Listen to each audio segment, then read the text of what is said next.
بسم اللہ الرحمن الرحیم۔ سفر ہدایت میں آپ کو خوش آمدید۔ ہمارا آج کا سفر حضور اکرم صلی اللہ علیہ وآلہ وسلم کے اخلاق حسنہ کی جانب ہے۔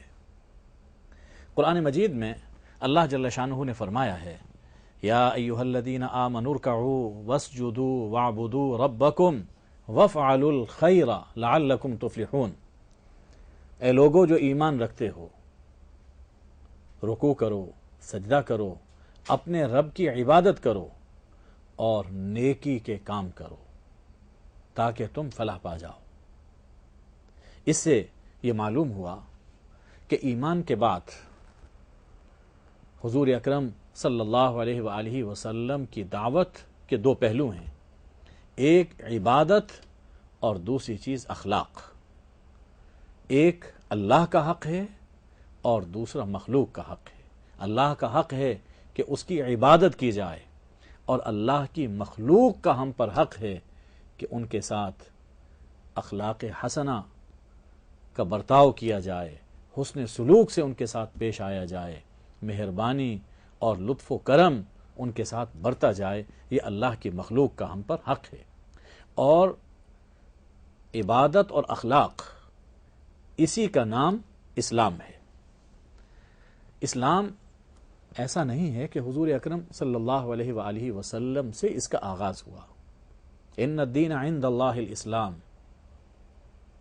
اسلام ہمیشہ سے ہمیشہ تک کا دین ہے۔ ہر پیغمبر جو دین لے کر آئے وہ دین اسلام ہی تھا، اور ہر پیغمبر کی تعلیم میں عبادت بھی رہی اور اخلاق بھی رہے۔ سب پیغمبروں نے یہ سکھایا کہ سچ بولنا اچھا ہے، جھوٹ بولنا برا ہے، انصاف بھلائی، ظلم برائی ہے، خیرات نیکی ہے اور چوری بدی ہے۔ ہاں، یہ ہے کہ حضور اکرم صلی اللہ علیہ وآلہ وسلم کی تشریف آوری سے جہاں دین کے دوسرے شعبے مکمل ہوئے، وہاں حضور اکرم صلی اللہ علیہ وآلہ وسلم نے اخلاق، مکارم اخلاق، اس کو بھی پایہ تکمیل تک پہنچایا۔ ارشاد نبوی ہے، انما بعثت لاتمم مکارم الاخلاق، میں تو اسی لیے بھیجا گیا ہوں تاکہ اخلاق حسنہ، بہترین اخلاق کی تکمیل کروں، لوگوں کے سامنے اپنا اسوہ رکھوں جس کی روشنی میں اچھے اخلاق کو انسان سمجھ سکتا ہے اور اپنا سکتا ہے۔ حضور اکرم صلی اللہ علیہ وآلہ وسلم کے یہ اخلاق فطری طور پر اللہ نے ودیعت فرمائے تھے۔ نبوت کے ظہور سے پہلے بھی حضور صلی اللہ علیہ وآلہ وسلم بہترین اخلاق کے حامل تھے، اور جب نبوت کا ظہور ہوتا ہے تو پھر اس فطرت میں، فطرت میں نور وحی شامل ہو کر نور علی نور آپ کی شخصیت وہ بن جاتی ہے۔ حضرت ابو ذر رضی اللہ تعالی عنہ فرماتے ہیں کہ جب اسلام کا شہرہ اور چرچا ہونا شروع ہوا تو میں نے اپنے بھائی کو بھیجا کہ جاؤ دیکھو مکہ مکرمہ میں جو صاحب ایک نئے دین کی بات کر رہے ہیں وہ کیا کہتے ہیں، کیا سکھاتے ہیں۔ تو ان کے بھائی آئے، کچھ دن رہے، حضور اکرم صلی اللہ علیہ وآلہ وسلم سے ملتے رہے، واپس جا کے اپنے بھائی ابو ذر سے کہتے ہیں کہ رأیتہ یأمر بمکارم الاخلاق، میں نے دیکھا کہ وہ صاحب جو ایک نئے دین کی دعوت دے رہے ہیں وہ بہترین اخلاق، بلند اخلاق کی لوگوں کو تعلیم دیتے ہیں۔ اس سے یہ ایک حقیقت ہمارے سامنے آتی ہے کہ حضور اکرم صلی اللہ علیہ وآلہ وسلم نے اسلام کی دعوت اپنے اخلاق سے دی، اور یہ اخلاق ہی ہیں کہ جن سے اسلام نے لوگوں کے دلوں میں گھر کیا ہے۔ ہجرت حبشہ کے احوال پڑھیے، جب اصحمہ نجاشی رضی اللہ تعالیٰ عنہ کے دربار میں صحابہ ہجرت کر کے وہاں پہنچتے ہیں، اور اصحمہ نجاشی دریافت کرتے ہیں کہ محمد صلی اللہ علیہ وآلہ وسلم کیا فرماتے ہیں، کس چیز کی دعوت دیتے ہیں. تو حضرت جعفر طیار رضی اللہ تعالی عنہ نے اس موقع پر جو بات فرمائی وہ اخلاق ہی کے حوالے سے فرمائی. حضرت جعفر نے حضور اکرم صلی اللہ علیہ وسلم کی دعوت کا تذکرہ کرتے ہوئے کہا کہ بادشاہ، ہم لوگ جاہل تھے، بتوں کو پوجتے تھے، مردار کھاتے تھے، بدکاریاں کرتے تھے، ہمسایوں کو ستاتے تھے، بھائی بھائی پہ ظلم کرتا تھا، زبردست زیر دستوں کو کھا جاتے تھے. ہم ہی میں ایک شخص پیدا ہوا، اس نے ہمیں سکھایا کہ ہم پتھروں کو پوجنا چھوڑ دیں، سچ بولیں، خون ریزی سے باز آئیں، یتیموں کا مال نہ کھائیں، ہمسایوں کو آرام دیں، پاک دامن عورتوں پر تہمت نہ لگائیں. دیکھیے، یہی وہ اخلاق ہیں جو ایک انسان کو انسان بناتے ہیں. انسان، مولانا روم رحمہ اللہ فرماتے ہیں، این کے می بینی غلاف آدمن نیستند آدم غلاف آدمن. یہ جو کچھ نظر آتا ہے یہ آدمی نہیں ہے، آدمی کے لباس یہ لحم و شحم ہے، یہ ایک ڈھانچہ ہے. آدمیت تو نام ہے اچھے اخلاق کا، آدمیت نام ہے دوسروں کے حقوق پہچاننے کا اور ادا کرنے کا. اگر ایک شخص علم ہونے کے باوجود اپنی قوت اور اپنے منصب کے بلبوتے پر دوسروں کے حق مار لیتا ہے تو اس میں اور ایک درندے میں کیا فرق باقی رہ جاتا ہے؟ درندے کے پاس بھی قوت ہے، وہ اپنے سے کمزور پر حملہ کرتا ہے اور اسے مار ڈالتا ہے. انسانی معاشرے میں اگر ایک انسان اپنے سے کمزور کا حق دبا لیتا ہے تو وہ بھی انسانی لباس میں ایک درندے کی طرح ہے. تو حضور اکرم صلی اللہ علیہ وآلہ وسلم نے اپنے اخلاق سے انسان کو انسان ہونا سکھایا. خود حضور اکرم صلی اللہ علیہ وآلہ وسلم کی کیفیت کیا تھی؟ آئیے ایک نظر اس حوالے سے ہم حضور صلی اللہ علیہ وسلم کے اخلاق کو دیکھتے ہیں. کسی برابر والے یا کسی دوست کے ساتھ اچھے انداز میں پیش آنا یہ آسان ہے، لیکن گھر میں اپنے نوکر، اپنے خادم سے اچھا برتاؤ کرنا یہ بڑا مشکل ہوا کرتا ہے. حضور اکرم صلی اللہ علیہ وآلہ وسلم کے گھر کا حال، گھر میں خدام سے آپ کا سلوک جو ہوتا تھا، اسے حضرت انس رضی اللہ تعالی عنہ نقل فرماتے ہیں. حضرت انس بچپن میں حضور صلی اللہ علیہ وآلہ وسلم کی خدمت میں آئے تھے. ان کی والدہ ام سلیم رضی اللہ عنہا نے اپنا یہ بیٹا حضور صلی اللہ علیہ وسلم کی خدمت کے لیے وقف کر دیا تھا.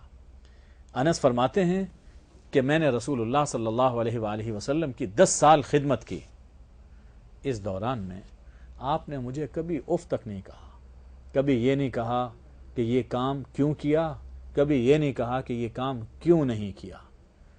یعنی حضور صلی اللہ علیہ وآلہ وسلم سمجھاتے تھے، تربیت فرماتے تھے، لیکن اس میں ڈانٹ ڈپٹ اور ایک جبر، تشدد کا پہلو خدام کے ساتھ نہیں ہوا کرتا تھا. ایک بڑا دلچسپ واقعہ نقل کرتے ہیں کہ مجھے فرمایا کہ جاؤ فلاں کام کر کے آؤ.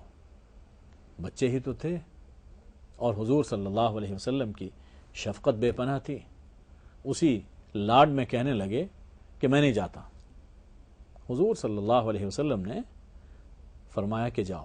اور حضرت انس کہتے ہیں جب میں یہ کہہ رہا تھا کہ میں نہیں جاؤں گا تو دل میں میرے تھا کہ میں جاؤں گا، لیکن آپ کی اس شفقت اور محبت کی وجہ سے میں نے ایک لاڈ میں یہ بات کہہ دی کہ واللہ لا اذهب، میں نہیں جاؤں گا. کچھ دیر کے بعد میں چلا گیا. راستے میں دیکھا کہ بچے کھیل رہے ہیں، اور بچہ جب بچوں کو دیکھتا ہے، کھیل اس کے سامنے ہو تو سب کچھ بھول جاتا ہے. تو انس ان بچوں کے ساتھ مل کر کھیلنے لگے. جب کچھ دیر ہوئی، حضور اکرم صلی اللہ علیہ وآلہ وسلم نے انتظار کیا تو آپ تلاش میں باہر آئے. انس کہتے ہیں اچانک میں نے محسوس کیا کہ کسی نے آ کر مجھے پیچھے گدی سے گردن سے پکڑا۔ میں نے مڑ کے جو دیکھا تو وہ رسول اللہ صلی اللہ علیہ وآلہ وسلم تھے۔ آپ نے فرمایا کہ انس گئے نہیں، تو بس میں ہنستے ہوئے میں نے کہا کہ یا رسول اللہ ابھی میں جاتا ہوں، اور چلے گئے۔ اس کے سوا نہ حضور نے مارا، نہ حضور صلی اللہ علیہ وسلم نے ڈانٹا۔ حضرت علی رضی اللہ تعالی عنہ ایک واقعہ بڑا عجیب نقل فرماتے ہیں کہ ایک یہودی تھا، اس کا حضور اکرم صلی اللہ علیہ وآلہ وسلم پر کچھ قرض تھا۔ آپ نے قرض لیا ہے، اس سے امت میں ایک سہولت وہ بھی پیدا ہوئی۔ غور کیجئے، حضور اکرم صلی اللہ علیہ وآلہ وسلم کے صحابہ جو آپ پر اپنا سب کچھ نچھاور کرتے تھے، اگر حضور صلی اللہ علیہ وآلہ وسلم ان سے کوئی نذرانے وصول کرتے تو کیا وہ دینے سے انکار کرتے؟ یقیناً نہیں۔ لیکن حضور صلی اللہ علیہ وآلہ وسلم نے اپنے گزرے اوقات کے لیے اپنی معیشت پر انحصار کیا۔ اس میں قرض تو لینا گوارا کیا ہے، لیکن اپنے خدام سے، اپنے صحابہ سے نذرانے طلب نہیں کیے، اور کبھی بھی ایسی طلب کا اظہار نہیں کیا، کوئی ایسی بات نہیں کہی کہ جس سے صحابہ آپ کی خدمت میں لا کر کچھ اس طرح کی رقوم پیش کیا کریں۔ یہ ہمارے لیے بہت بڑا اسوہ ہے۔ یہ واقعہ ایک چھوٹا سا وقفہ لے کر آپ کی خدمت میں پیش کیا جائے گا۔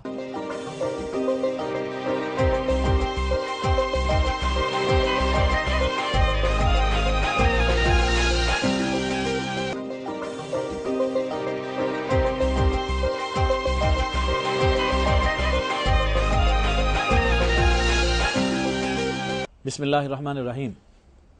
وقفے سے پہلے حضور اکرم صلی اللہ علیہ وآلہ وسلم کے اخلاق حسنہ کے حوالے سے حضرت علی المرتضیٰ رضی اللہ تعالیٰ عنہ کی ایک روایت بیان کی جا رہی تھی کہ حضور صلی اللہ علیہ وسلم نے ایک مرتبہ ایک یہودی عالم سے کچھ قرض لیا۔ وہ صاحب حضور اکرم صلی اللہ علیہ وسلم کے پاس مطالبہ کرنے آ گئے کہ میرا قرض آپ ادا کیجئے۔ آپ نے یہ فرمایا کہ اس وقت میرے پاس دینے کے لیے کچھ نہیں، اور وہ آئے بھی کچھ وقت پہلے تھے۔ وہ یہودی کہنے لگے کہ ہم آپ کو چھوڑیں گے نہیں، اور آپ کے دروازے پہ بیٹھے ہیں۔ حضور صلی اللہ علیہ وسلم نے فرمایا کوئی حرج نہیں، میں بھی تمہارے ساتھ ہوں۔ چنانچہ ظہر کی نماز، عصر کی نماز، مغرب، عشاء کی نماز حضور صلی اللہ علیہ وسلم نے پڑھی، اور وہ یہودی عالم بیٹھے رہے۔ اگلے دن فجر کی نماز ہوئی، وہ وہیں پر موجود ہے، ایک طرح سے حضور صلی اللہ علیہ وسلم کو گھیرا ہوا ہے۔ صحابہ کرام رضی اللہ تعالی عنہم اس منظر کو دیکھ رہے ہیں اور اسے چپکے چپکے دھمکانے کی کوشش کر رہے ہیں۔ حضور صلی اللہ علیہ وآلہ وسلم نے جب یہ بات دیکھی، سمجھ گئے، تو آپ نے صحابہ کرام کو روکا کہ نہیں، اس کا حق ہے اور وہ اپنے حق کا مطالبہ کرنے کے لیے آیا ہوا ہے، اسے ڈرانا اور دھمکانا ہمارے لیے روا نہیں ہے۔ فجر کی نماز ہو گئی، حضور صلی اللہ علیہ وآلہ وسلم حسب معمول وہاں مسجد میں تشریف فرما رہے، یہاں تک کہ جب دن خوب چڑھ آیا، اب وہ یہودی عالم کہنے لگا کہ میں نے دراصل تورات میں حضور اکرم صلی اللہ علیہ وآلہ وسلم کے بارے میں یہ پڑھا تھا کہ محمد ابن عبداللہ صلی اللہ علیہ وآلہ وسلم آئیں گے، ان کی پیدائش مکہ میں ہوگی، وہ ہجرت طیبہ میں فرمائیں گے، اور ان کی حکومت کا استحکام شام میں ہوگا، اور ان کے اخلاق یہ ہیں کہ وہ درست خو نہیں ہوں گے، تند رو نہیں ہوں گے، اور بازاروں میں چیخ و پکار کرنے والے نہیں ہوں گے، کبھی کسی سے غیر شائستہ بات نہیں کہیں گے۔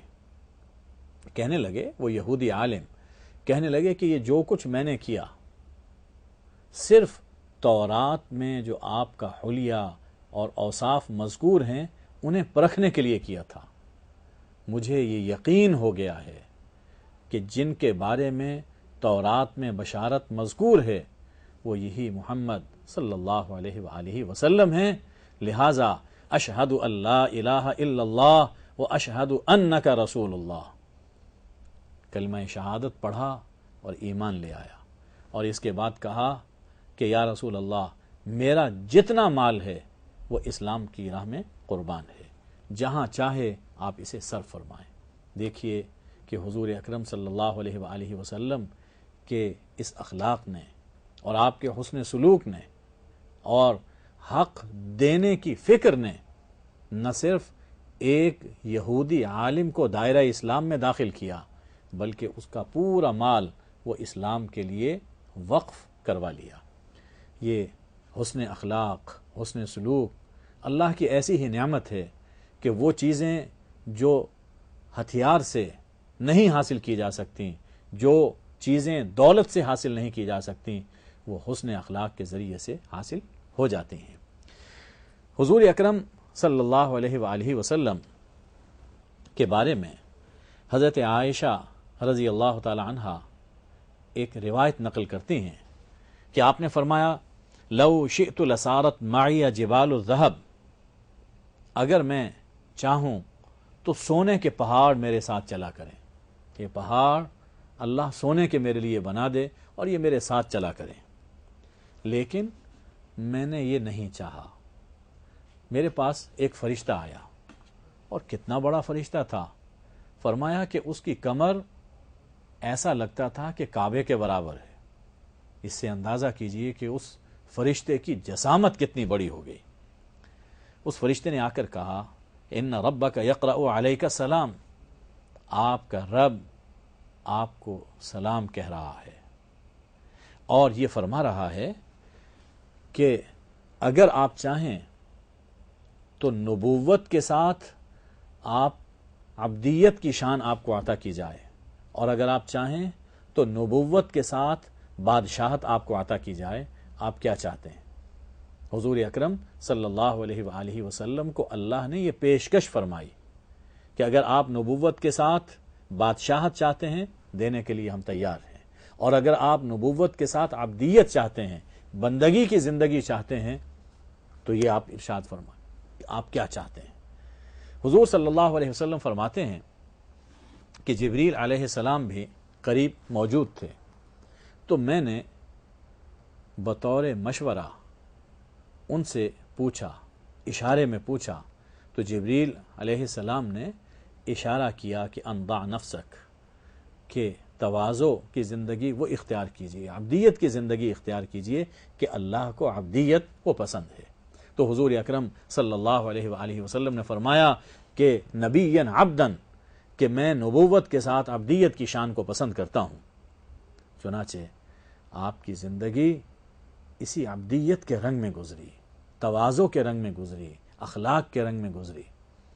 حضرت عائشہ فرماتی ہیں کہ رسول اللہ صلی اللہ علیہ وسلم اس کے بعد کبھی ٹیک لگا کر کھانا نہیں تناول فرماتے تھے، اور فرمایا کرتے تھے کہ آکل کما یاکل العبد واجلس کما یجلس العبد، میں یوں کھاتا ہوں جیسے ایک غلام کھاتا ہے، میں یوں بیٹھتا ہوں جیسے ایک غلام بیٹھتا ہے، یعنی ہمہ وقت یہ احساس وہ آپ کے ذہن پر اور آپ کی روح پر طاری رہتا تھا کہ میں اللہ کا بندہ ہوں، میں اللہ کا غلام ہوں، تو مجھے اس زندگی میں اپنا برتاؤ، اپنا اٹھنا بیٹھنا، ملنا جلنا وہ رکھنا ہے کہ جیسے اللہ کے ایک غلام اور اللہ کے ایک بندے کا ہوا کرتا ہے۔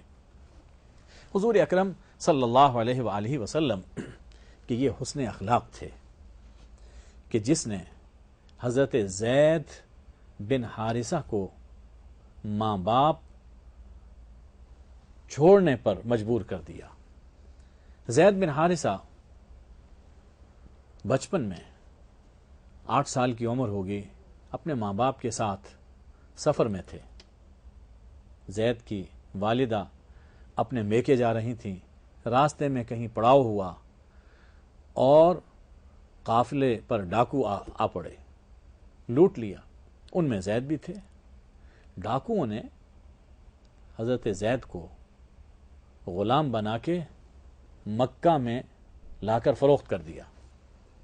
مکہ میں حکیم ابن حزام رضی اللہ تعالیٰ عنہ، جو حضرت خدیجہ رضی اللہ عنہا کے بھتیجے تھے، انہوں نے خرید لیا اور اپنی پھپھو جناب سیدہ خدیجہ کی خدمت میں پیش کر دیا. حضور اکرم صلی اللہ علیہ وسلم کی جب حضرت خدیجہ سے شادی ہوتی ہے تو یہ غلام زید وہ آپ کی خدمت میں مصروف رہا کرتے تھے. ان کی عمر جب 15-16 برس کی ہوئی تو ان کے والدین کو پتہ چلا کہ ہمارا بیٹا تو مکہ میں ہے. وہ تلاش کرتے کرتے وہاں پہنچے. ان کے والد بھی تھے، ان کے چچا بھی تھے. انہوں نے آ کر رسول اللہ صلی اللہ علیہ وسلم سے کہا، اور یہ ذہن میں رہے کہ یہ واقعہ حضور صلی اللہ علیہ وآلہ وسلم کی نبوت کے ظہور سے پہلے کا واقعہ ہے. آ کر یہ کہا کہ ہم اپنے بیٹے کو لے جانا چاہتے ہیں، آپ اس کی جو قیمت وصول کرنا چاہیں ہم دینے کے لیے تیار ہیں.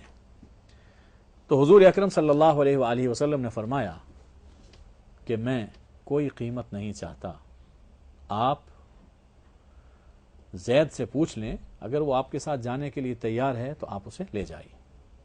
بہت خوش ہوئے. زید سے کہا کہ چلو بیٹا گھر چلتے ہیں. تو زید نے کہا کہ ابا جان میں آپ کے ساتھ جانے کے لیے تیار نہیں. وہ بہت حیران کہ یہاں تم غلام ہو اور وہاں تمہاری اماں موجود، تمہاری بہنیں موجود، ہم وہاں پہ موجود، ہماری شفقتوں کو چھوڑ کر یہاں تم غلامانہ زندگی بسر کرنے پر راضی ہو رہے ہو. اس پر زید نے کہا کہ ابا جان مجھے جو شفقت، جو محبت محمد صلی اللہ علیہ وآلہ وسلم سے مل رہی ہے اس کے سامنے ماں کی شفقت، باپ کی محبت کوئی حیثیت نہیں رکھتی، لہٰذا میں آپ کے ساتھ نہیں جاؤں گا. اور دیکھیے کہ حضور اکرم صلی اللہ علیہ وآلہ وسلم نے کیا کیا. جب وہ اپنے والد کے ساتھ نہیں گئے، حضور صلی اللہ علیہ وآلہ وسلم نے انہیں آزاد کر دیا اور اپنا بیٹا بنا لیا. منہ بولا بیٹا وہ حضرت زید رضی اللہ تعالیٰ عنہ کو بنایا. یہ آپ کے حسن اخلاق اور آپ کی شفقت اور آپ کی محبت تھی کہ جس نے ایک غلام کو ہمیشہ کے لیے آپ کا غلام اور آپ کا بیٹا بنا دیا. یہ آپ کے اخلاق ہی ہیں کہ جنہیں اپنا کر ہم اس زندگی میں حسن پیدا کر سکتے ہیں اور اپنی زندگی کو نکھار اور سنوار سکتے ہیں. اللہ مجھے آپ کو عمل کی توفیق عطا فرمائے. انشاءاللہ پھر ملاقات ہوگی. وآخر دعوانا ان الحمد للہ رب العالمین.